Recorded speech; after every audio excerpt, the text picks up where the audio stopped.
77 years of ridicule and strong denial. 77 years of calling everyone crazy. 77 years.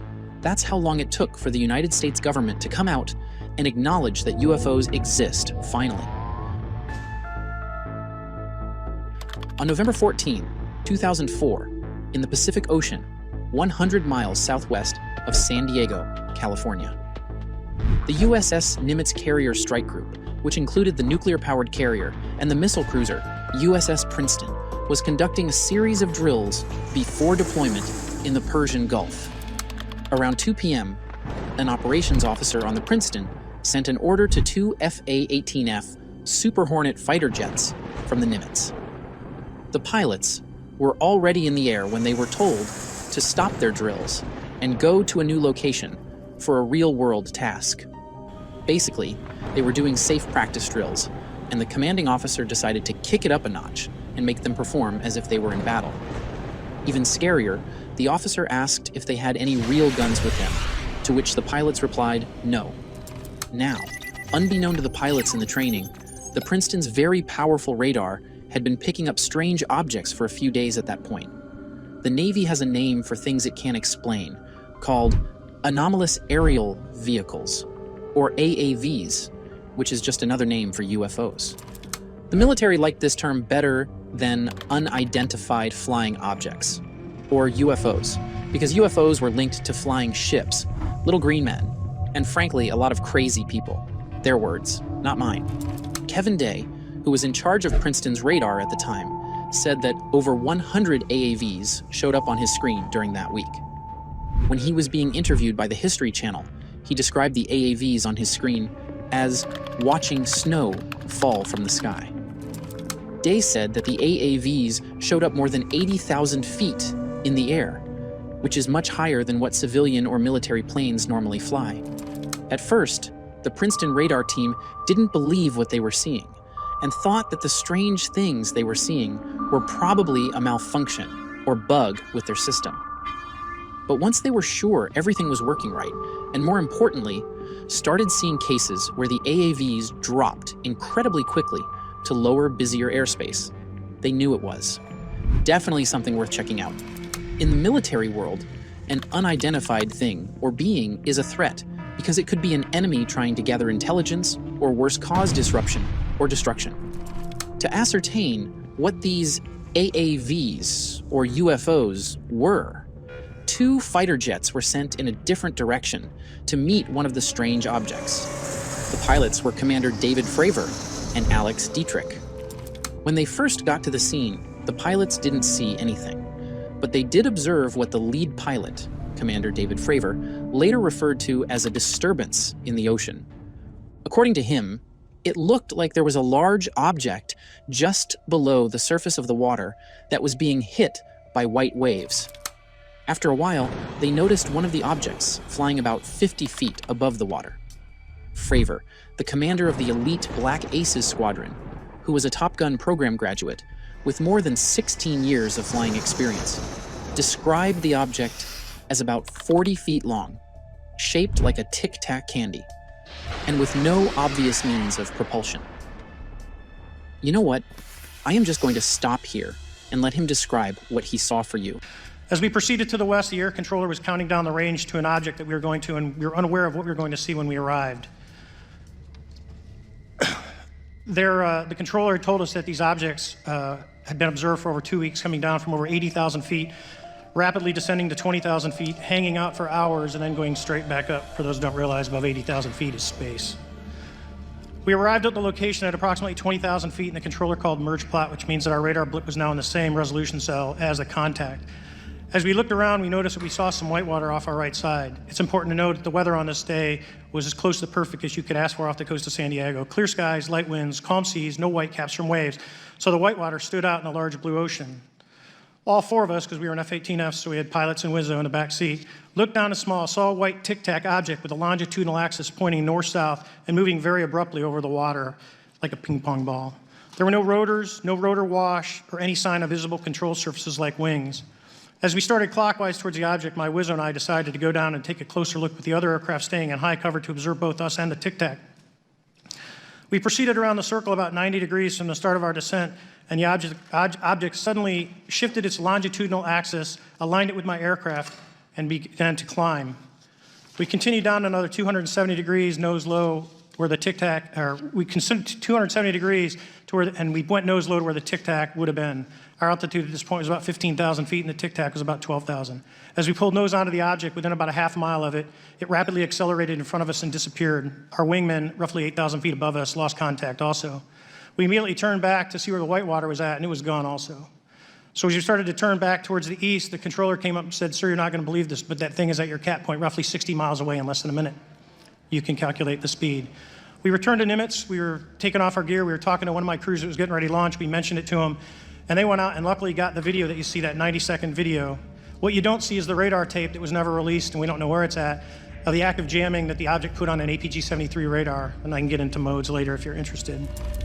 This was the famous video he was referring to. The whole fleet of them, look on the SA. My gosh. They're all going against the wind. The wind's 120 knots from the west. Look at that thing, dude.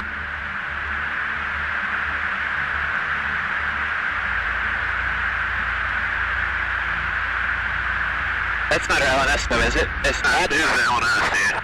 Well, if there's like... Look at that thing. It's rotating.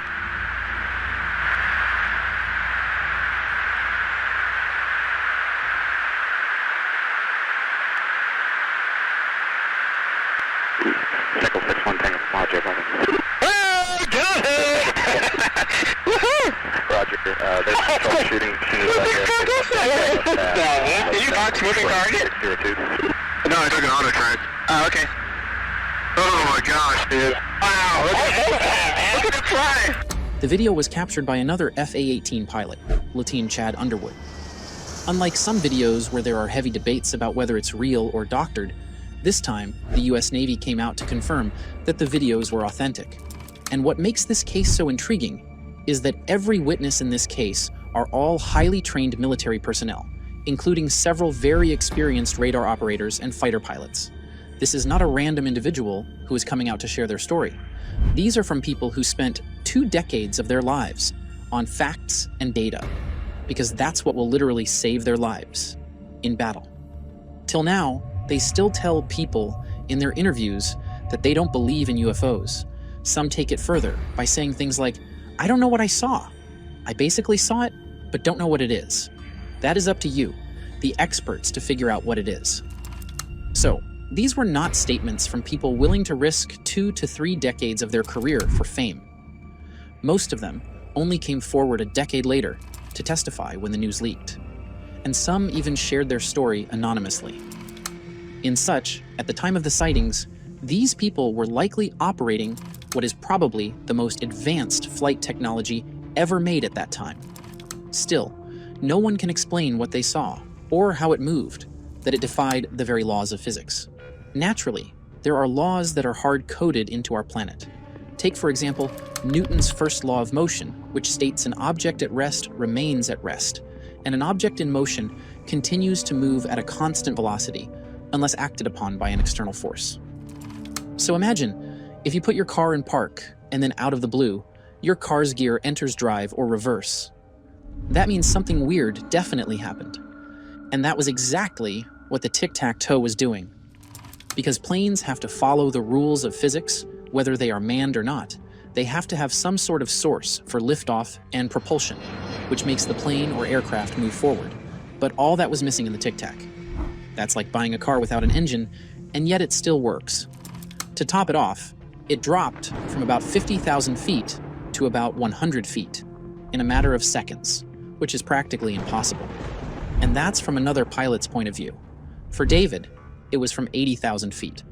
Footage of what Dietrich and Fravor witnessed that day, now popularly known as the Tic-Tac incident, was included in a report to Congress, along with 2 other declassified videos taken by US Navy fighter jets in 2015 in similar encounters, with what the government calls unidentified aerial phenomena, or UAP, which again is another name for UFOs.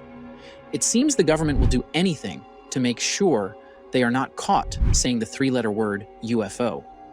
Only people in the military and hardcore UFO fanatics knew about the Nimitz incident. It wasn't until 2017 that it got a lot of attention when the New York Times wrote a story about it and shared the video of the encounter.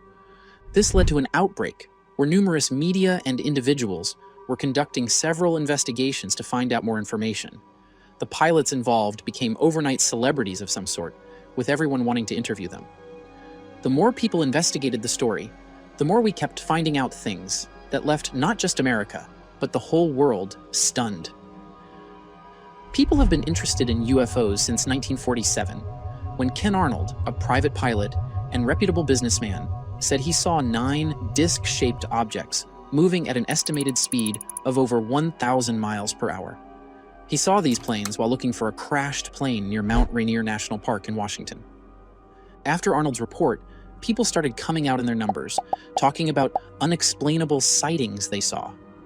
This included citizens, military pilots, and air traffic managers all over the United States. In the same year the famous incident, Roswell happened, and the US military officials said that the debris found near Roswell, New Mexico was from a weather balloon that had crashed. However, theories of an alien ship that had gone down and the bodies of aliens that had been recovered have lingered on. Because of these kinds of events happening during the height of the Cold War, a CIA advisory group decided that UFO reports could be a threat to national security. Air Force General Nathan Twining, who was in charge of the Air Technical Service Command, started Project Sign, originally called Project Saucer, in 1948 to gather, organize, evaluate, and share all government information about UFO sightings. He did this because he thought they might be real and a threat to national security. While publicly dismissive of UFOs, the Air Force investigated and cataloged more than 12,000 sightings under its Project Blue Book program, categorizing 701 cases as unidentified before the project ended in 1969. So it turns out that while they were lying to us and calling us crazy, they were actually funding programs and secret operations that monitored every UFO activity in the country and in some cases, in the world. The Advanced Aerospace Threat Identification Program was a government project that started over 10 years ago, and its main aim for its creation was to find out the truth about UFOs. It was started by Harry Reid, a Democrat from Nevada, who was Senate Majority Leader at the time, and the program began in the Defense Intelligence Agency, or DIA for short. This was a letter written by Harry Reid to Deputy Secretary of Defense William Lynn regarding the creation of the Advanced Aerospace Threat and Identification Program, AATIP. The link to the 4-page letter is in the description below if you want to read more about it. One thing that caught my attention was the admission of UFOs.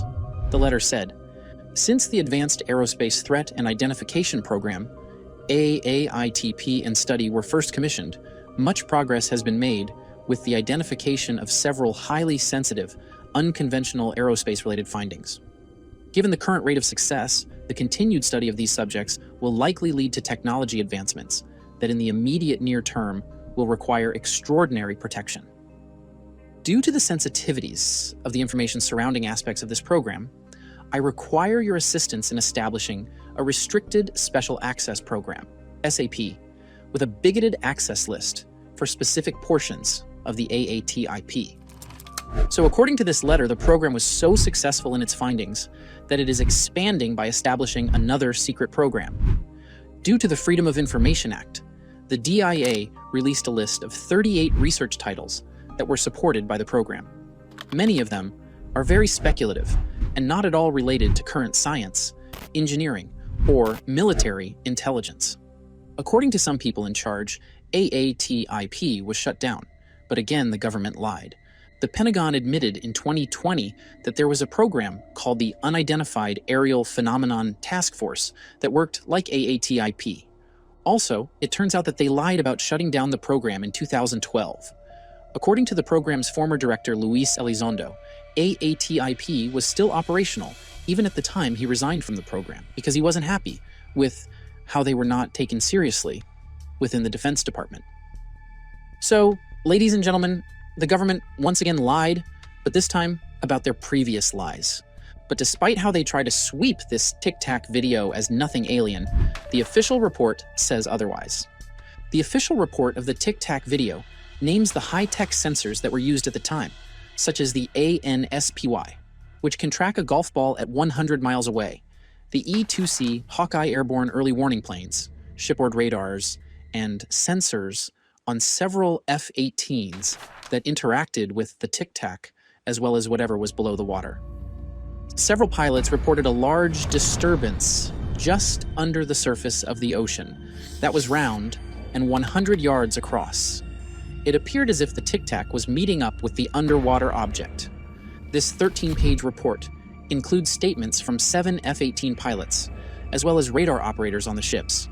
One of the most important things the report says is that the AAV does not belong to the United States or any other country, and it was so advanced that it rendered US capabilities ineffective. It showed velocities far greater than anything known to exist, and it could turn itself invisible, both to radar and the human eye. Essentially, it was undetectable and unchallenged, which, if I am being honest, is a cause for concern. Despite the seriousness of the encounter, the pilots faced ridicule after their encounters and briefings. The Navy's initial report was buried, not forwarded to the command, and in such, the AAV or UFO was deemed not a threat. Now, some people, despite all this overwhelming evidence and testimonies from different reputable people, still believe what those pilots witnessed that day was mundane, simple, or human. One idea is that what the pilots saw could have been a radar reflector balloon used to test how well enemy air defenses worked. Launched by a submarine, these specially designed airborne devices actually date back to 1955, during the days of the Cold War. No one knows for sure if these kinds of balloons are still used today, but because of the covert nature of submarines, it's definitely something defense chiefs won't be talking about casually. And this makes sense because most military missions are need-to-know basis. You could serve your entire career and not know that your boss or branch was part of an operation that stopped Osama or some other weird things. A perfect example was the development of the Hiroshima nuclear bomb. Most people who worked on it didn't know they worked on it, despite being colleagues at work. The War Zone, an online magazine that covers and analyzes national security and geopolitics, was the first to come up with the idea. It said that putting up radar-reflecting balloons while underwater would be a highly effective way to learn about an enemy's air defenses. They could theoretically get a lot better intelligence by sneaking into or near enemy territory and set these devices off when the weather is right. But that doesn't explain the speed of its travel, the jamming of signals. Until now, no tech in the world, not just in the US, has replicated what happened that day. If there is a foreign adversary, let's say Russia or China or anybody else, who happens to have this technology and they've had it for decades, and we in the United States have somehow been strategically leapfrogged in our technology, we've got a big problem on our hands. And so one has to ask the question that if really a country had this technology, would it be necessary to steal much more basic technology from another country? Furthermore, if you had this type of technology, you probably wouldn't need to invest so much in military because you had this, if you will, checkmate type technology or capability where everything else now becomes obsolete. And so this goes to your last part of your question. Do I feel or do I believe this is, quote, extraterrestrial? Let me be very careful before I answer that by saying, at the end of the day, Jackie, it doesn't matter what I think or what I believe. What matters is what the data and the facts tell us. And from that perspective, it's very important that I had a very simple job, and that is to collect the truth and speak the truth. That was from the former director of ATIP, Luis Elizondo, basically telling us if it speaks like a duck, walks like a duck, and eats like a duck, it's definitely a duck, and not a high-performance technological craft from China or Russia. For reference, that's like your president coming out on national television to tell you aliens exist. But I understand why people might not be so quick to admit otherwise. The problem with UFO confession is like when you pour oil into water, it's hard to separate the truth from the lies. You might not know this, but the government and the CIA also supported and endorsed claims of UFO sightings. It's confusing, but let me explain what I mean. The Pentagon and the US Air Force have a long history of spreading false information. One way they do this is by using the deep cultural roots of UFOs to hide improvements in space technology. If national security is at risk, it's better to let people think they saw a UFO than to tell them about the latest technology. A 1997 story from the New York Times shows that the CIA and Air Force pushed UFO theories to hide sightings of their U-2 and SR-71 spy planes. I remember covering a video where I came to this conclusion about someone's UFO experience, and some people in the comments thought it was senseless that the government would go to such lengths for a cover-up. I am sorry to burst your bubbles, but they can, and yes, I love reading your comments, all 10,000 of them. This makes sense, since misinformation is the only way to keep some things secret in a society like ours, where the government can't easily control the flow of public information. Now, I'm not saying all UFO experiences are doctored. In fact, there are real government agents in mysterious suits, like Men in Black, whose job is to show up after supposed genuine UFO reports and contain the situation. Just as we have genuine experiences, we also have altered ones.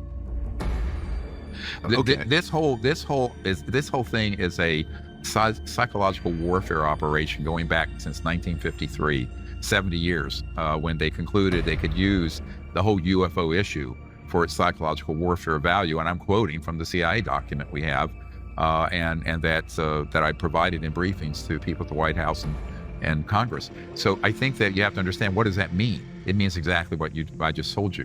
So let's talk about this. There are three different phenomena masquerading as alien.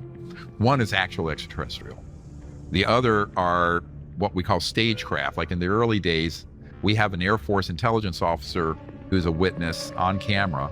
And this is actually in our documentary called Unacknowledged. It's had over 700 million people see it. You can see it on Amazon or Tubi or whatever. And he states that they had staged these abductions, and in the early days would take a very short man and then make them up like Hollywood style to look like an alien, and they'd be put on these man-made UFOs, and they would go and abduct people. Now, to what purpose?